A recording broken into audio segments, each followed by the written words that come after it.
209 sur YouTube. Il y a énormément de choses aujourd'hui au programme avec du Real Madrid dans quelques petites secondes, le Paris Saint-Germain, les chocs en Italie et ça là, la grande question côté FC Barcelone et si Edinson Cavani débarquait dès ce mercato hivernal au FC Barcelone. On nous parle d'un accord de principe éclairage aujourd'hui, mais on va démarrer tout de suite avec le Real. Juste avant, regardez ce qui se passe en Angleterre. Attention, c'était une inquiétude lors de ces derniers jours. On se demandait si le Boxing Day allait, oui ou non, avoir lieu dans son intégralité cause Covid. Réponse oui. Regardez, les réponses sont là. À la une de la presse anglaise, on a décidé de carry on regardless, de passer outre ce Covid et on va les jouer. Santa Claus ne pourra pas s'échapper. On va jouer du côté de cette première ligue et pourtant, regardez, les chiffres sont très clairs. On est dans une hausse absolument folle. Regardez tout ce schéma. Alors, les bâtons ici, les diagrammes, représentent le nombre de tests passés du côté des joueurs de première ligue. On est largement en hausse entre le 13 et le 19 décembre. On est à près de 13 000 tests. Plus de 10 000 en comparaison avec la semaine précédente. Plus de 10 000. C'est absolument incroyable. Et regardez la hausse de cas positifs. On était à 12 cas entre le 29 novembre et le 5 décembre. 42 cas, c'est ce que je vous disais la semaine dernière. On a doublé. On est passé, les amis, à 90 cas. 90 cas et c'est en train de monter. Plusieurs clubs sont à l'arrêt, vous le savez. Ils sont ici avec Villa, Brentford, Norwich, Watford, Leicester, Manchester United et Tottenham qui a repris de son côté. 4 ne se sont pas arrêtés. Arsenal, Brighton, Chelsea et Liverpool. Voici tout ce qui va se jouer durant cette période Boxing Day avec les 3 journées de championnat plus de la Carabao Cup et de la FA Cup. On craignait pour ces 5 rendez-vous et on va continuer. Finalement, c'est la décision qui a donc été prise. Play on, play on. On joue, les amis. On joue du côté de la Première Ligue. En Angleterre, toujours, je vous montre également une information autour de Manchester City. C'est ici avec Pep Guardiola qui a serré de près deux joueurs qui ont été serrés. Ils sont ici, ces 2 joueurs qui ont été envoyés sur le banc face à Newcastle. C'est le père Foden et Grealish. Pourquoi? Parce qu'après la victoire, juste avant ce match, face à Leeds 7-0, ils sont sortis, les 2 lascars. Et du coup, Pep Guardiola n'a pas du tout apprécié, et notamment dans cette période Covid, il les a ainsi envoyés sur le banc. Voilà qui est très clair, la main ferme de Pep Guardiola. Les informations Real Madrid, comme promis, elles sont ici. La une de Marca et de As, 2 temps forts. On va parler d'ultimatum pour Haaland de la part du Borussia Dortmund, qui est l'un des objectifs, vous le savez, du Real Madrid. Mais on va aussi parler de Kylian Mbappé. Dans quelques jours, il a la possibilité, vous le savez, de signer où il le souhaite à partir du 1er janvier. Et regardez, notre copain et confrère Pablo Polo est allé retrouver David Bettoni, le numéro 2 de Zinedine Zidane, qui est aujourd'hui en train de rechercher une aventure seul, d'être numéro 1. Pablo Polo l'a interrogé sur bon nombre de sujets. Regardez, double page à l'intérieur de Marca. On parle de la pression, il le dit très clairement. Maintenant que je suis passé par le Real Madrid, je suis vacciné à cette pression. Il parle du Real Madrid actuel avec la défense centrale, il nous parle de Sergio Ramos, il nous parle de sa philosophie de jeu, il nous parle également de Kylian Mbappé. Et pour lui, on dit pinta bien, ça sent bon. Il y a quelque chose qui se passe qui semble intéressant pour voir Mbappé arriver au Real Madrid. Il nous exprime que Mbappé est actuellement déjà à son top depuis 2-3 ans au Paris Saint-Germain, qu'il est déjà champion du monde, qu'il est dans une phase optimum. Il faut peut-être passer un cut pour aller chercher maintenant le meilleur du meilleur. Et il affirme, le Real Madrid doit avoir les meilleurs joueurs de la planète. Voilà pourquoi on dit du côté de Marca que ça sent bon de voir Kylian Mbappé dérouler et débouler du côté du Real Madrid. Affaire à suivre. Le temps 2, c'est donc Haaland.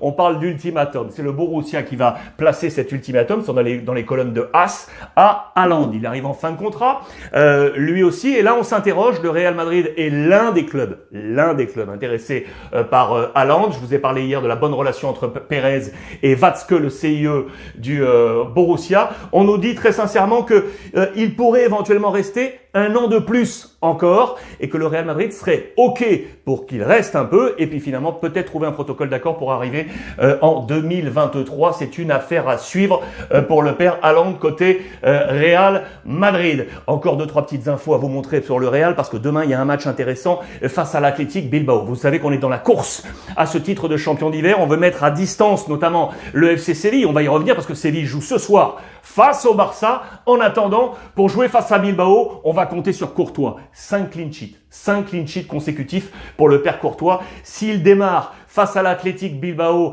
et passe les 6 premières minutes, il aura atteint son record le temps de jeu, sans but encaissé côté Real Madrid pour Courtois. Ce sont des buts entre guillemets, parce qu'il est aussi important, c'est ce qu'on nous dit, que Karim Benzema ou Vinicius, les clean sheets avec le père Courtois. Attention pour Carlo Ancelotti. Pourquoi? Parce que la salle des machines, habituelle avec Casemiro, Modric et Kroos, va devoir tourner et pouvoir avoir avec Valverde et le père Camavinga. On va changer les moteurs du côté de la cathédrale, l'antre de Bilbao. Pourquoi? Parce que vous le savez, Casemiro a été suspendu. Il a pris un 5e carton jaune face à Cadiz. Il est donc suspendu pour ce match. On attendait Modric, mais le protocole sanitaire lui interdit de jouer ce match. Il était touché par la Covid. Il sera donc absent. Le milieu de terrain attendu sur la pelouse de Bilbao, Kroos, Valverde, Camavinga, côté Real Madrid. Ce qui est sûr, c'est qu'on pourra compter sur l'ensemble de cet effectif physiquement non barré par la Covid, grâce notamment au préparateur physique Pintus. Très bon papier ici pour nous marquer que depuis le retour du prépa physique, ça marche bien. Il n'y a plus de blessures depuis un petit moment. 3 blessures musculaires seulement depuis le mois de novembre. C'est un homme clé dans la réussite du dispositif de Carlo Ancelotti. Peu de turnover. On compte sur cette ossature grâce notamment au père Pintus. Voilà pour les dernières informations. Real Madrid qui va avoir un œil sur un match. C'est ce soir, Séville-Barça. Toutes les clés du Séville-Barça, plus l'épisode Cavani, c'est ici. Match très attendu ce soir entre Séville et Barça avec, regardez, l'objectif Champions League pour le FC Barcelone avec Gavi, atteindre le top 4, la 4e place et c'est possible, ça y est, pour le Barça. Horizon Champions, mais c'est une autre finale qui attend Xavi face à Lopetegui, l'entraîneur de Séville, parce que les Sévillans sont à la lutte avec le Real Madrid pour aller chercher éventuellement ce titre. En cas de victoire de Séville, attention, ce soir, Séville ne serait plus qu'à 3 points du Real Madrid à égalité de match. C'est une épreuve de feu pour le FC Barcelone. Match très très attendu pour Xavi, vous l'aurez compris. Conférence de presse où il s'est exprimé largement sur la force de cette équipe sévillaine. C'est une équipe énorme, mais quelle opportunité pour nous d'aller toucher ce top 4. Plusieurs schémas, et notamment sur le débat autour de Ter Stegen dans les buts. Pour lui, il n'y a pas de débat, il reste le numéro 1. On parle de l'absence de Dest également. Pour lui, c'est très très clair, c'est que juste un problème médical. On dit que Dest serait éventuellement sur la rampe de sortie. Affaire à suivre pour lui. Et interrogation sur Nico au milieu de terrain. Il le dit très clairement. Pour moi, c'est le joueur le plus moderne que j'ai dans mon effectif et parmi la jeunesse enchantée de ce FC Barcelone. Attention en face. Il aura dur à faire avec notamment 2 hommes.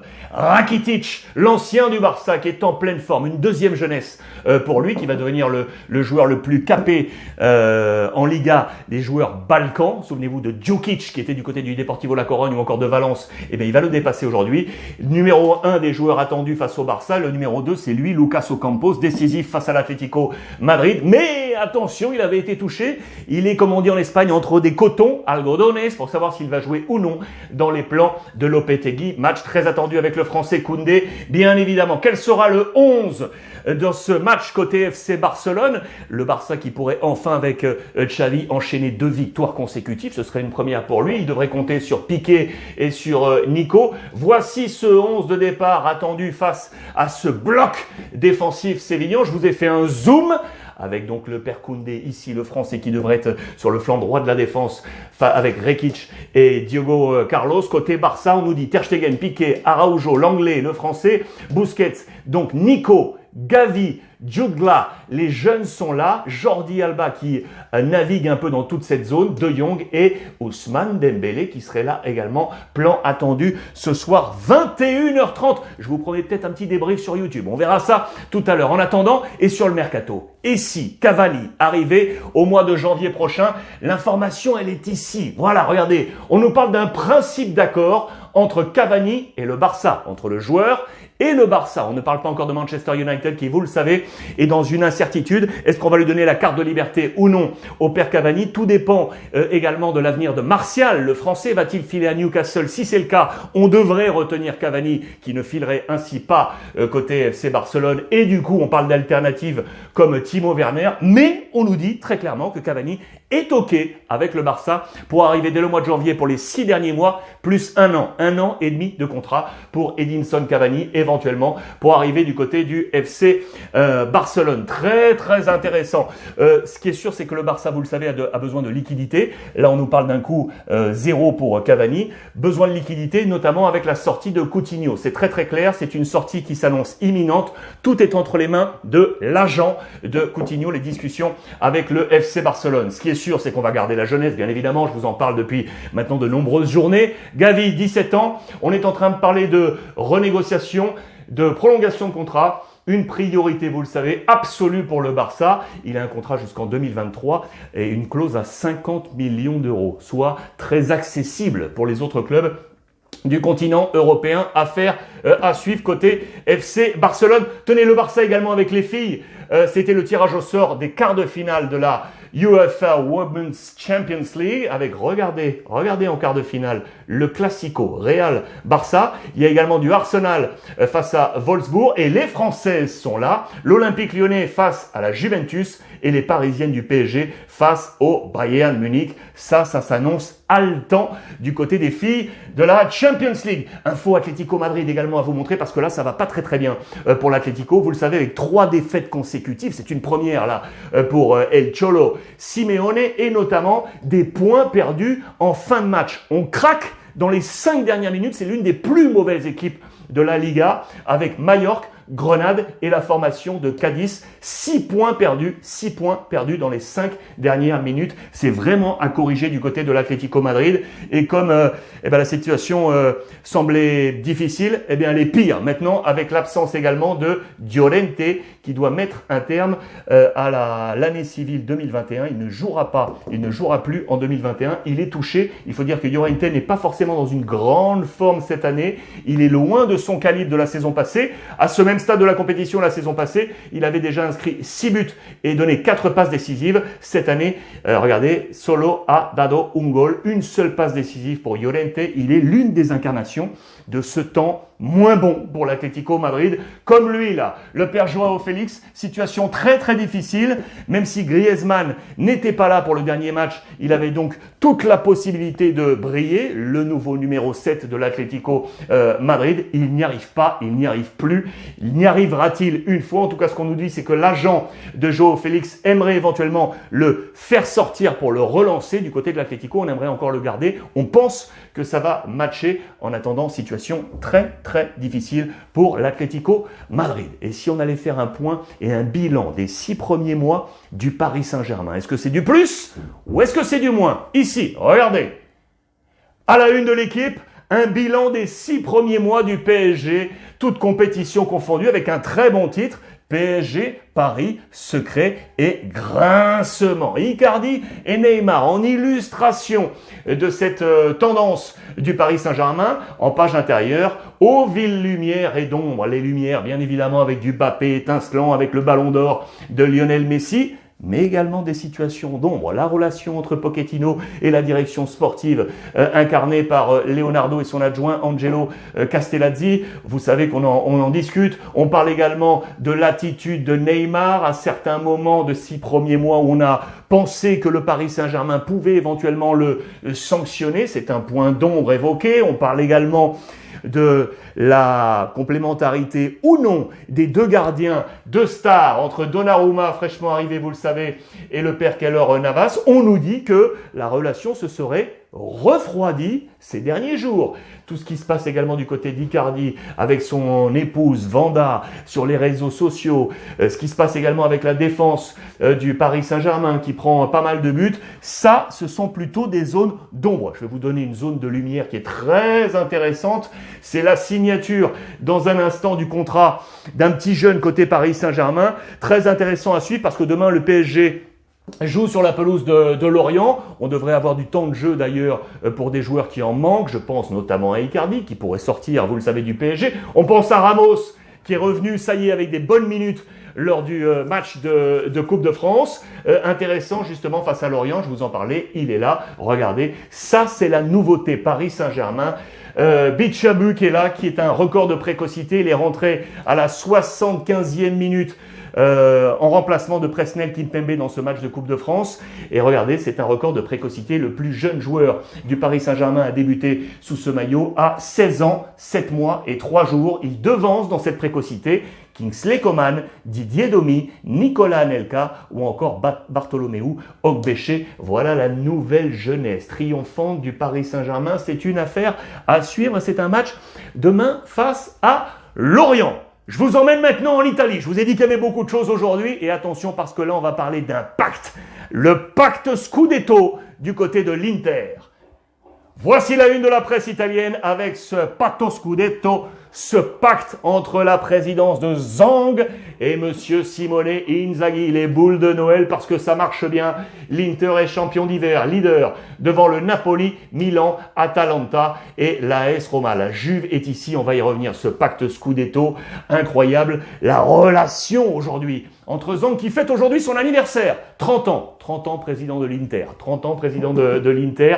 Zhang qui vote de nouveau Inzaghi. Avec lui, on ne s'est pas trompé. On file vers la bonne voie et on file vers le Scudetto. L'Inter parfaitement armé qui compte également se renforcer au mercato hivernal. Beppe Marotta, le directeur sportif, est en train d'examiner tout ça. Il y a éventuellement des joueurs qui seraient de sortie avec Vecino, le père Sensi ou encore Arturo Vidal. Et celui qui pourrait arriver, c'est lui, Nandes de Cagliari, homme fort du milieu de terrain, éventuellement piste pour l'Inter Milan. L'AC Milan est à la chasse de son voisin, incroyable depuis quelques semaines. Milan, alors que Milan était devant, regardez, ça c'est l'évolution des points entre les deux équipes de Milan. Et aujourd'hui, les Diables de l'AC sont à 4 points, moins 4 de l'Inter. Et pourtant, ils étaient en avance ici. Mais en 1, 2, 3, 4, 5, 6 journées, eh bien l'Inter a remonté ce temps de retard pour passer devant et passer à 4 points. Les zones d'ombre côté AC Milan, l'absence de Simon Kjær, bien évidemment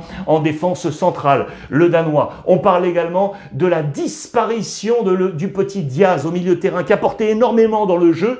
Il a disparu.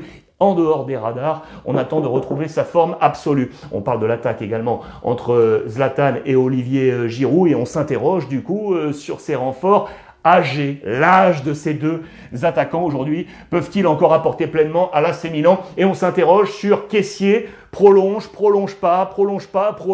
et du coup il ne retrouve pas son niveau absolu. Inquiétude pour Pioli sur le niveau de l'AC Milan. Côté Napoli qui est à la chasse également de l'Inter, le père Spalletti lui a orchestré des changements radicaux du côté de sa formation. Je vous ai fait ce zoom ici. Au milieu de terrain, regardez Manolas qui cède peu à peu sa place à Ramani. Le guide, là, Koulibaly, qui lui aussi est en train de céder avec Juan Jesus. On parle de Fabian Ruiz et de Lobotka qui lui monte. Et on parle du symbole Insigne qui serait pour l'instant peut-être devancé par le père Elmas. Voilà, c'est des changements orchestrés par Spalletti pour essayer de réorienter le Napoli vers le succès. La Juve joue ce soir, les amis. La Juve joue ce soir avec un homme au milieu de ce système, c'est Morata. Que l'on pensait sorti, eh bien Morata a été relancé par Max Allegri avec 3 buts inscrits lors des 4 derniers matchs,